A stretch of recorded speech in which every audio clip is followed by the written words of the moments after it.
நான் மாசமா இருக்கேன். நான் ஃபர்ஸ்ட் டைம் செக்கப்புக்கு வரும்போது எனக்கு டிடி வேக்சின் போடும்போது நர்ஸ் யூவின் ஆப்பை பற்றி சொன்னாங்க. அடுத்த தடுப்பூசி எப்போ போடலான்றது உங்களுக்கு முன்னாடியே மெசேஜ் வந்துடும். அந்த மெசேஜை வச்சு நீங்கள் தடுப்பூசி போட்டுக்கலான்னு நர்ஸம்மா சொன்னாங்க. ரெஜிஸ்டர் பண்ணதுக்கப்புறம் நான் போட்ட வேக்சின் டீட்டெயில்ஸ் சர்டிஃபிகேட்டாகவே வந்துருச்சு. யூவின் போர்ட்டலுங்கிறது உங்கள் கிராம சுகாதார சேவைகளை பதிவு பண்ணும்போது என்னென்ன டாக்குமெண்ட்ஸ் கேட்குறாங்களோ அந்த டாக்குமெண்ட்ஸை நீங்கள் தங்கு தடையில்லாமல் கொடுத்தீங்கன்னா உங்கள் பேரையோ ஒரு இமீடியட்டாக பதிவு பண்ணிட்டாங்கன்னா நீங்கள் கர்ப்பமாக இருக்கிற அந்த காலகட்டத்திலிருந்து உங்கள் பிறந்த குழந்தை 16 வயசு வர வரைக்கும் அனைத்து தடுப்பூசி சேவைகளையுமே இந்த இணையதளம் யூவின் போர்ட்டல் டேக் ஓவர் பண்ணிக்கும். அதனால் ரிக்வஸ்ட் பொதுமக்கள் அனைவரும் இந்த திட்டத்தினை திறம்பட பயன்பெறுமாறு கேட்டுக்கொள்ளப்படுகிறது.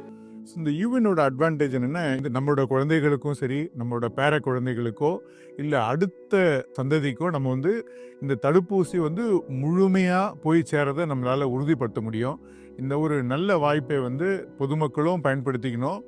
சுகாதார பணியாளர்களும் நம்மளோட முழுமையாக ஈடுபடுத்தி இந்த யூவின் திட்டத்தை செயல்படுத்துமாறு வேண்டி கேட்டுக்கொள்கிறோம்.